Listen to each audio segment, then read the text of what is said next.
Hi everyone, it's me Molly. I am back with another video. If you're new to my channel, please stay if you would like. I am on BookTube, so I talk about books. I have a mixture of different genres, non-fiction and fiction, although mostly fiction, and a mixture of mainstream and Christian fiction and non-fiction too. So today I am doing my October wrap-up.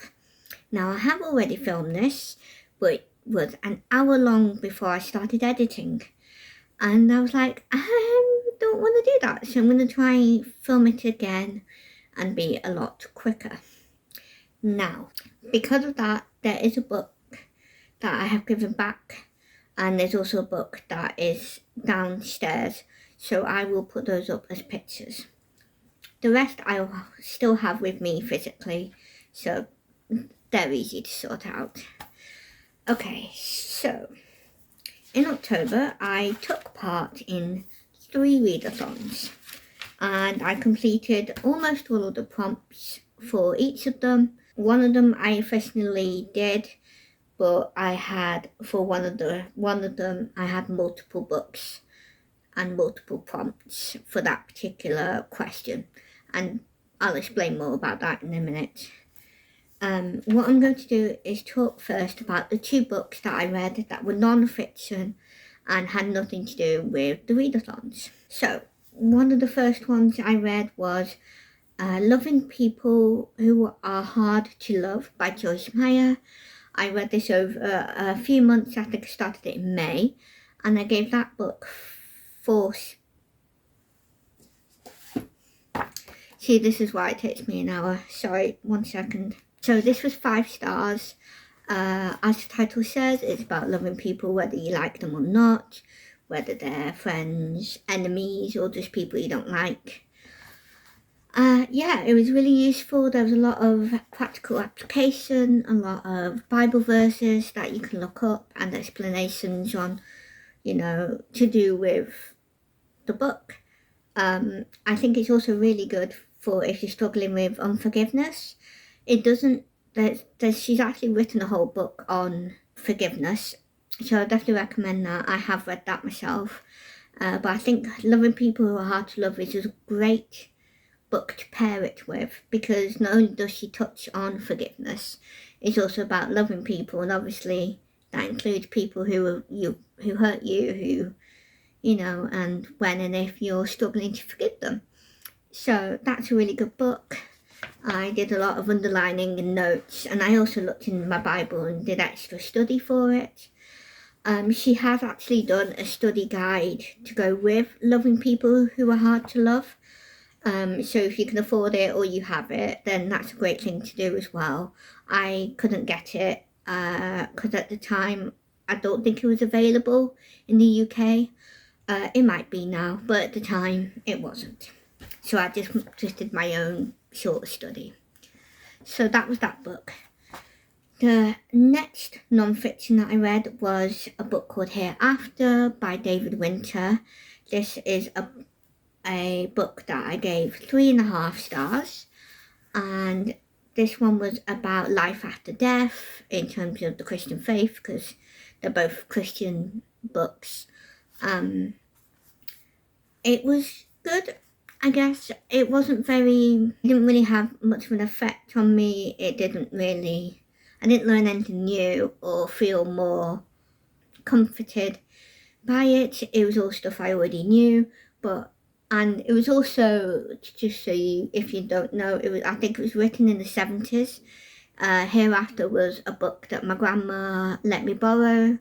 It's one that she got when probably just a little bit after she lost her first husband, who passed away, and that was back in the 70s. So yeah, I think she found it really useful. She also said there was nothing particularly new. She grew up in the Christian faith and is a very strong Christian. But there was definitely some good bits. I did some underlining in a different pen to what my grandma did, so she knows which ones stood out to me. But it was certainly interesting, and it's worth a read if you're going through any grief or you just want to know a little bit more.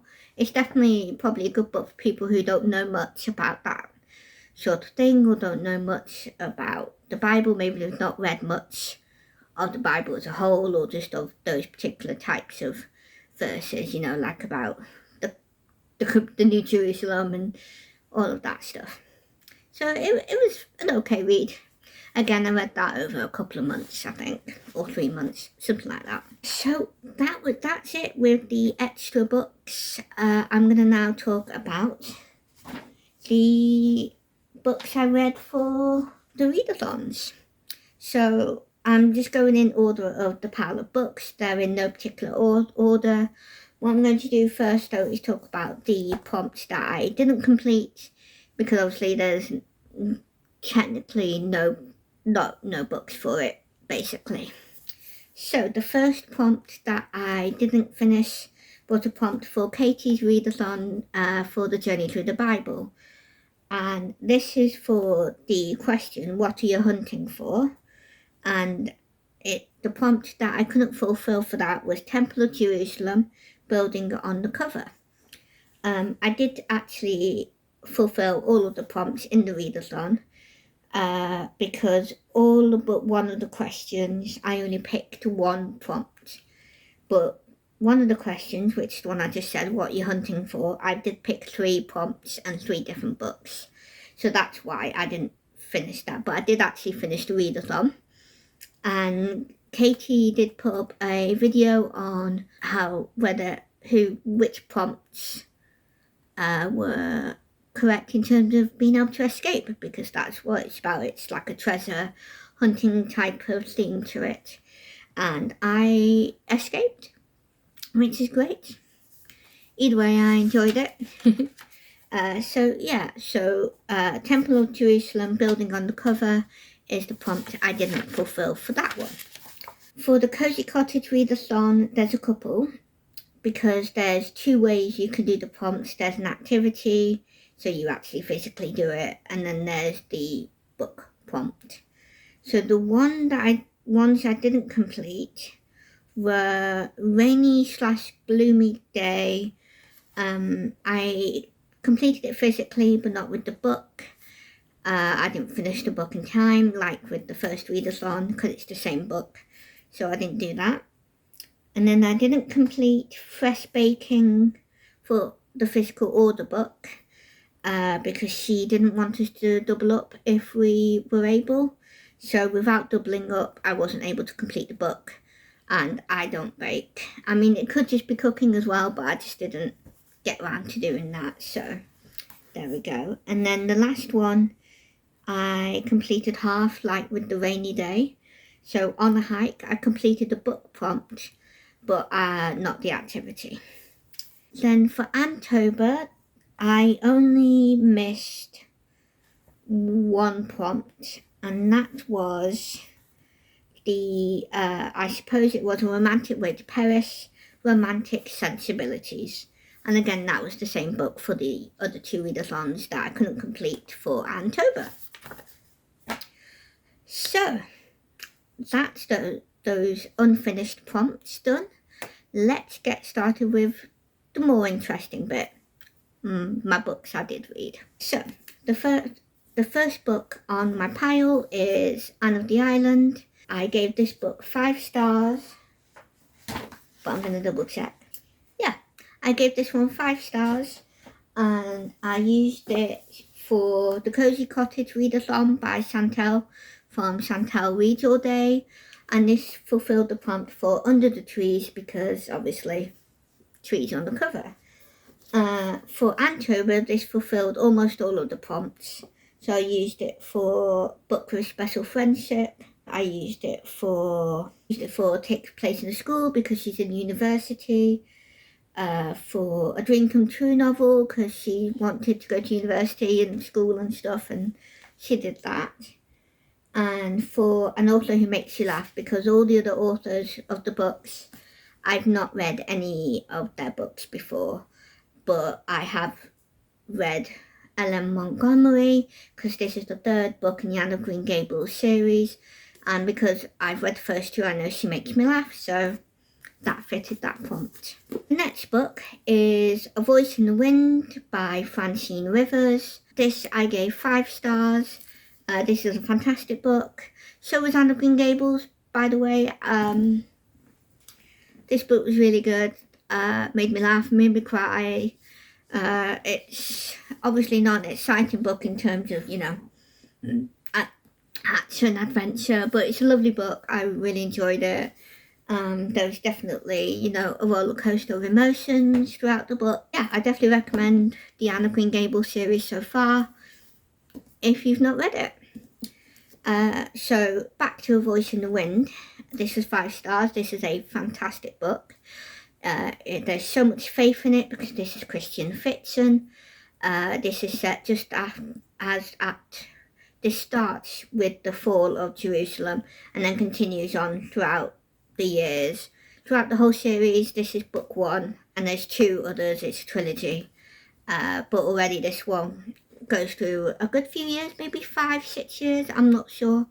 But yeah, this has multiple POVs, people, lots of faith content, really relatable characters, especially Hadassah. And yeah, it's a really interesting read. Lots of historical content with Rome and that era, basically. And it's really useful. She gives a glossary of terms as well. So for names of different types of gladiators and just, different gods and goddesses, because obviously there are mentions of, the Roman and Greek ways of life, because it takes place in both those places as well.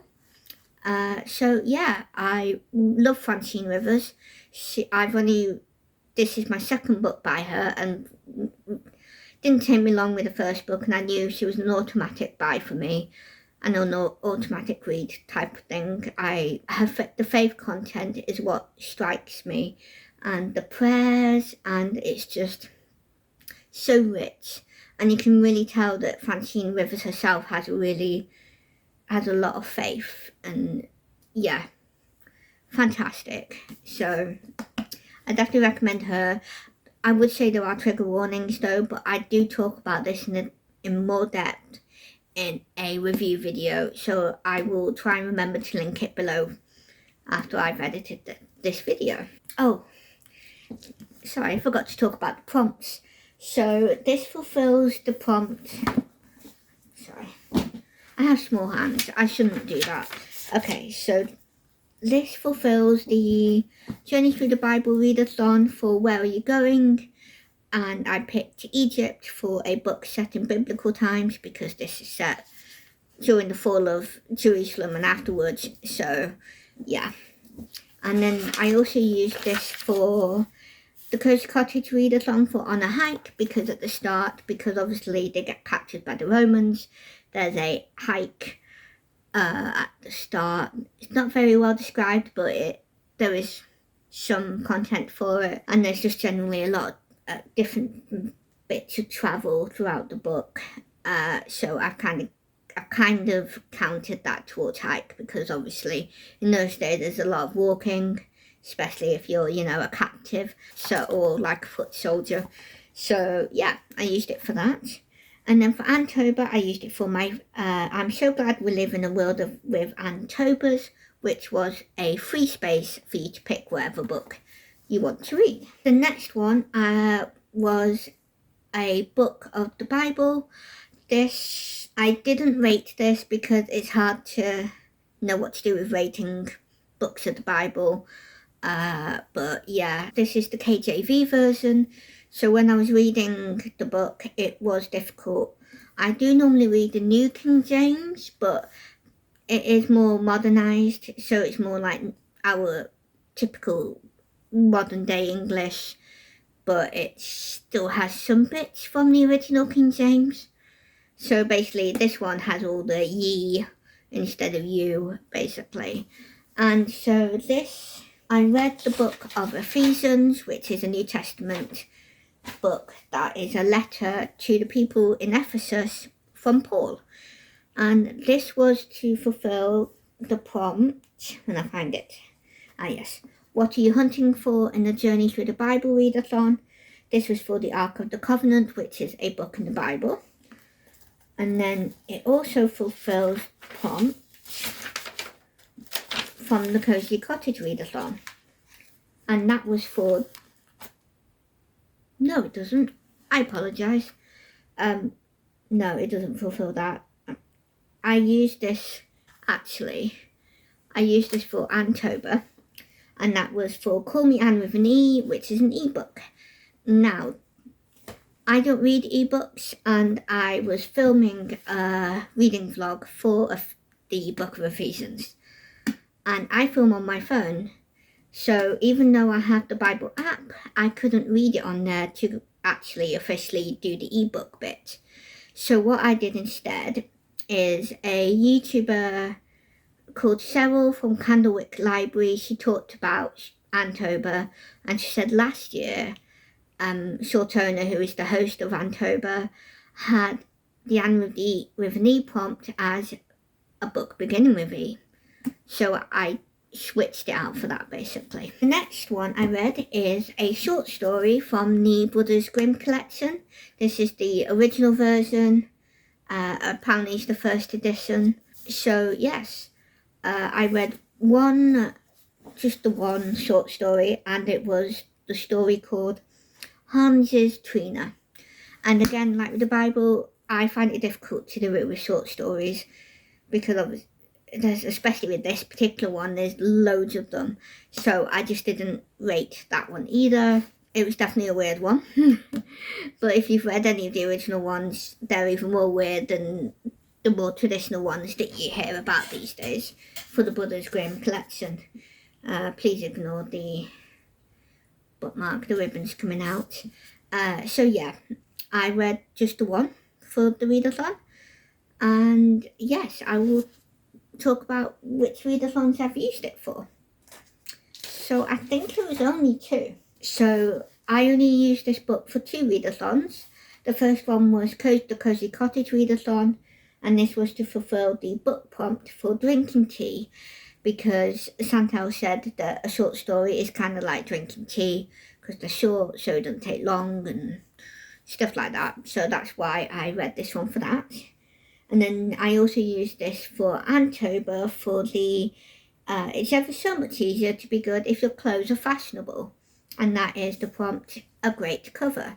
And I thought this was it. I could have still used Anne of the Island for that, but I wanted to try and, add some other books too. The next book I read was Murder at the Book Festival by Jane Bettany. This is a Violet Brewster mystery, and this is book 2. I've not read book 1, but I gave this one 4 stars.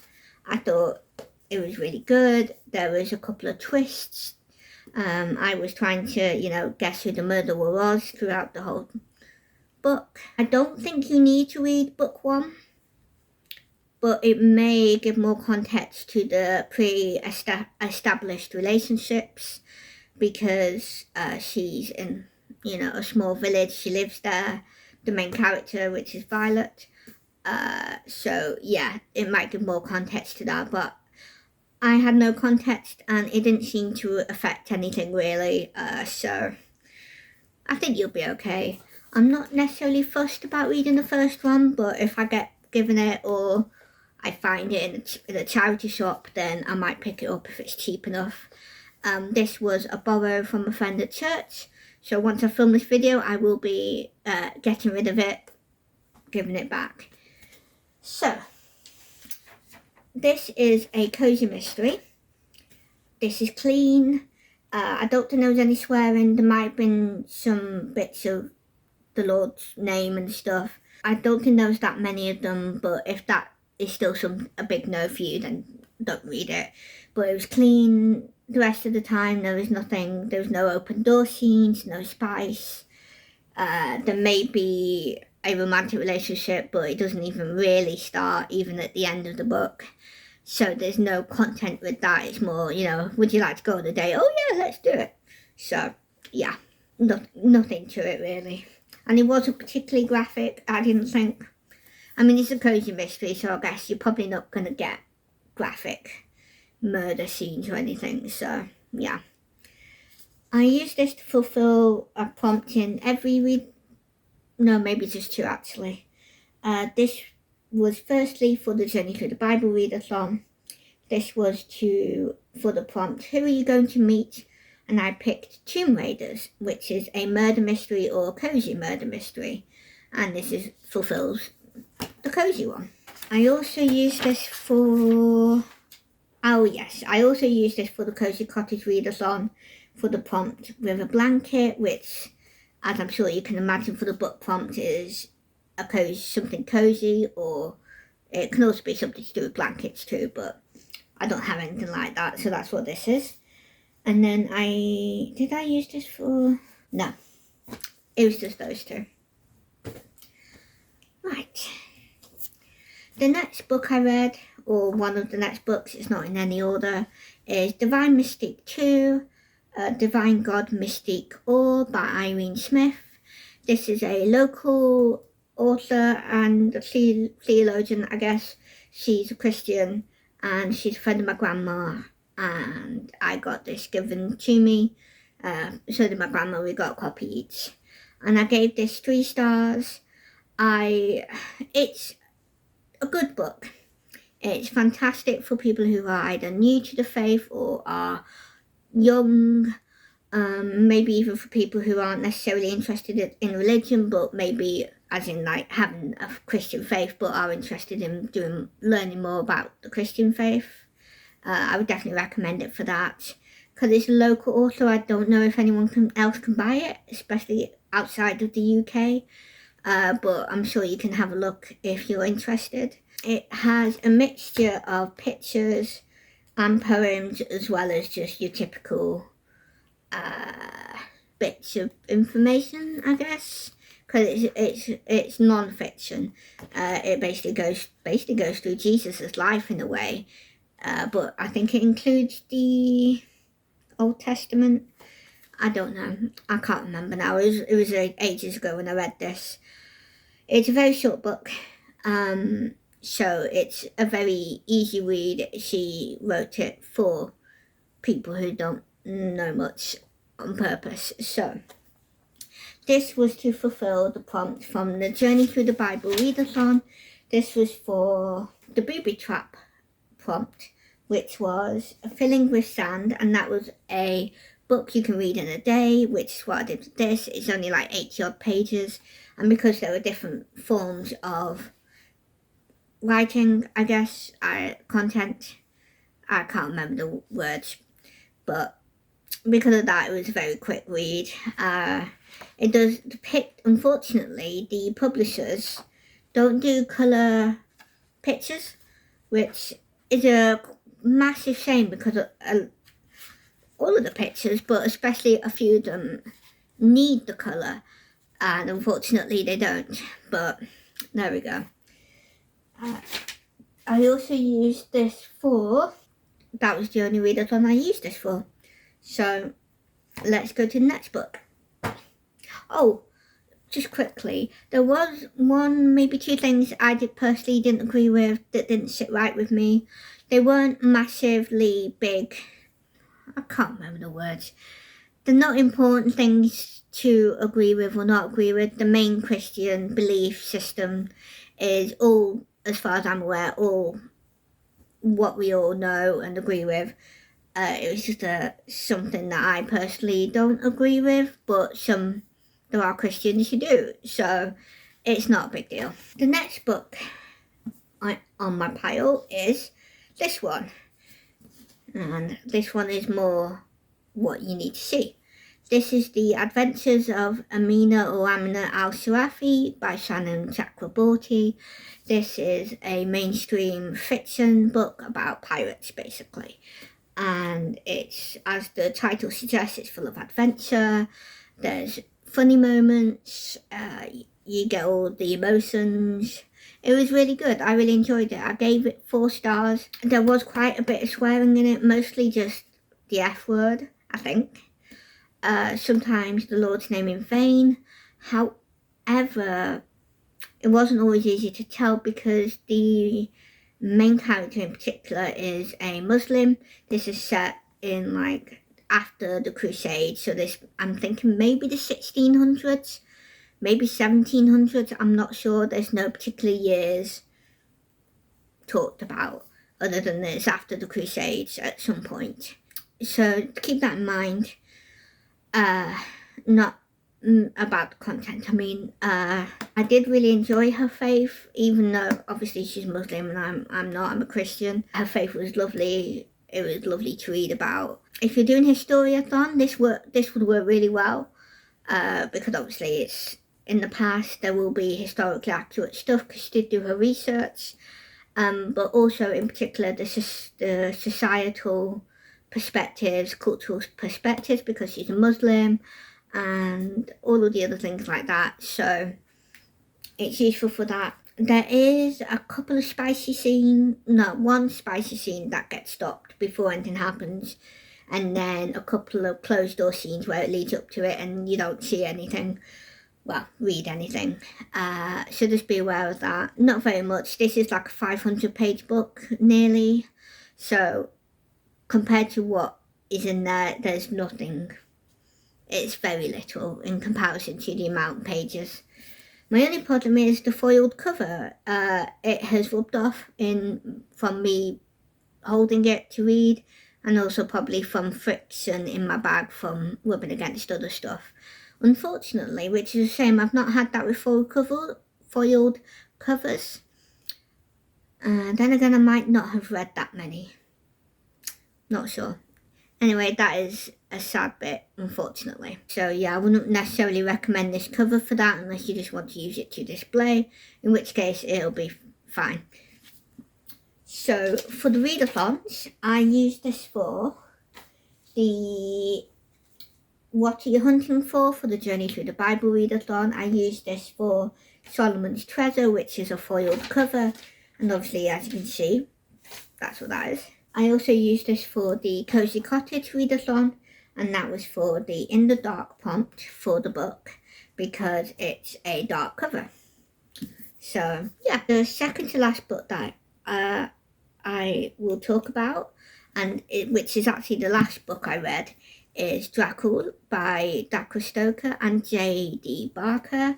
This was a 5-star read. This is a prequel for Dracula by Bram Stoker, and in fact, as I'm sure you can tell by his name, Dacre Stoker is the great-grandnephew of Bram Stoker. This book was fantastic.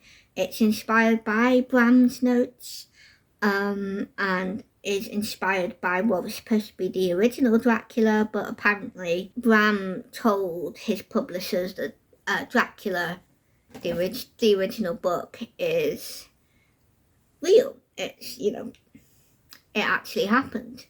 And at the time there had just been some murders at Whitechapel, so the publishers were like, no, we can't market it like that, it will create panic, which I can understand that. So I thought that was really interesting, because it makes you, especially if you're like me, it makes you go, oh, does that mean vampires are real? So, that was really interesting. This is horror, so just be aware of that.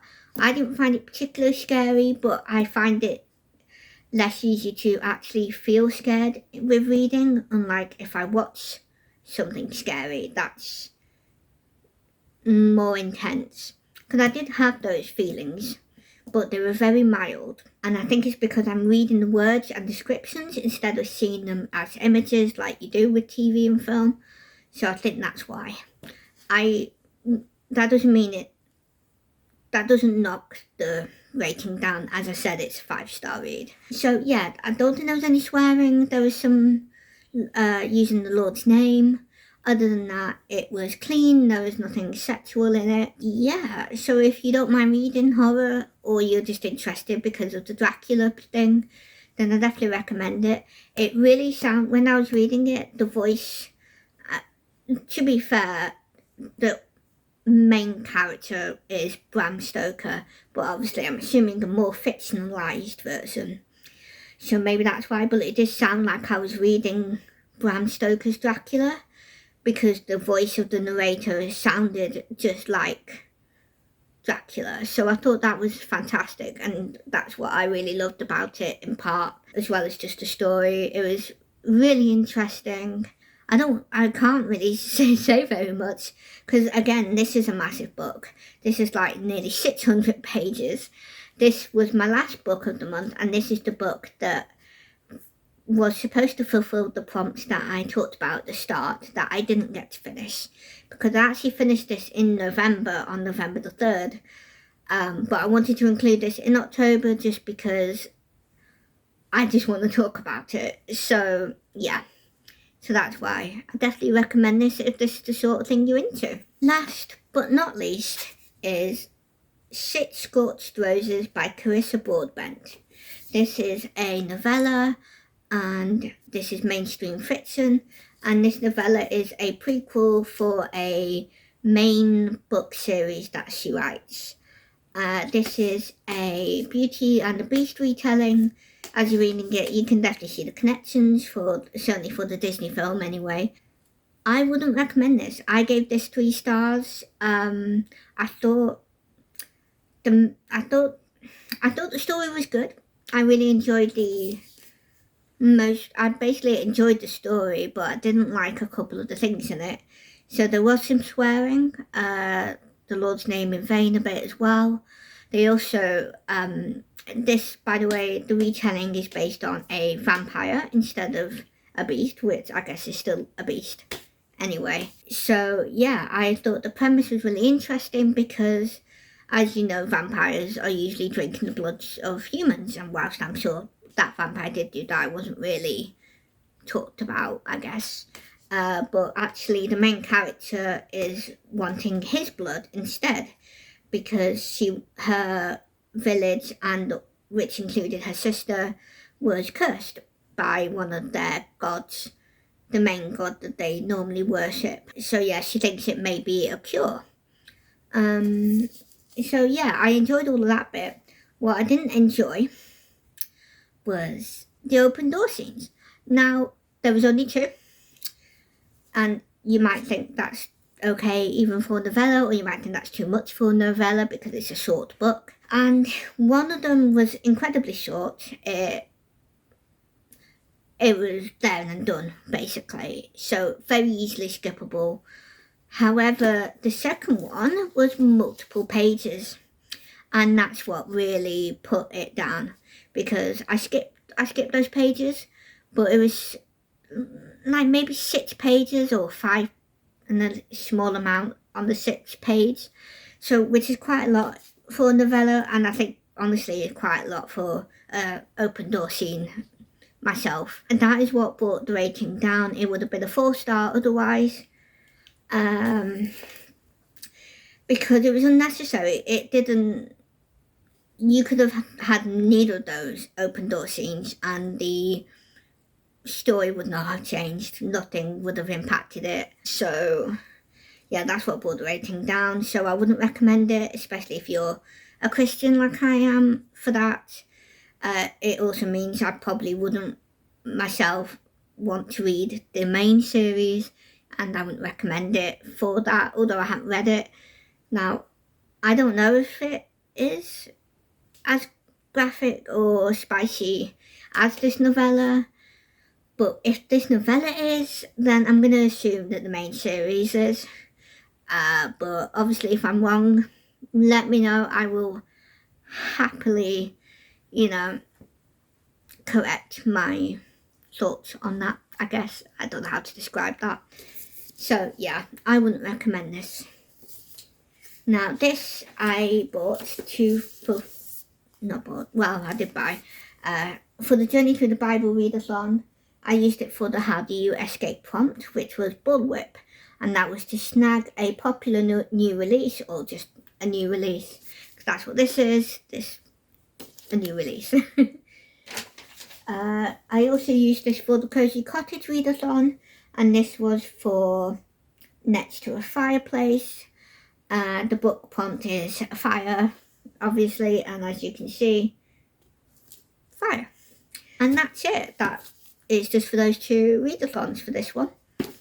So that is all the books I read in October.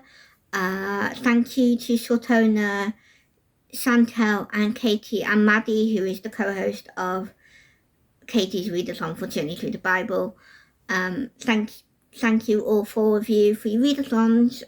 I really enjoyed taking part. Yeah, I will leave you to the rest of your weekend. I'm filming this on a Saturday night, so yay.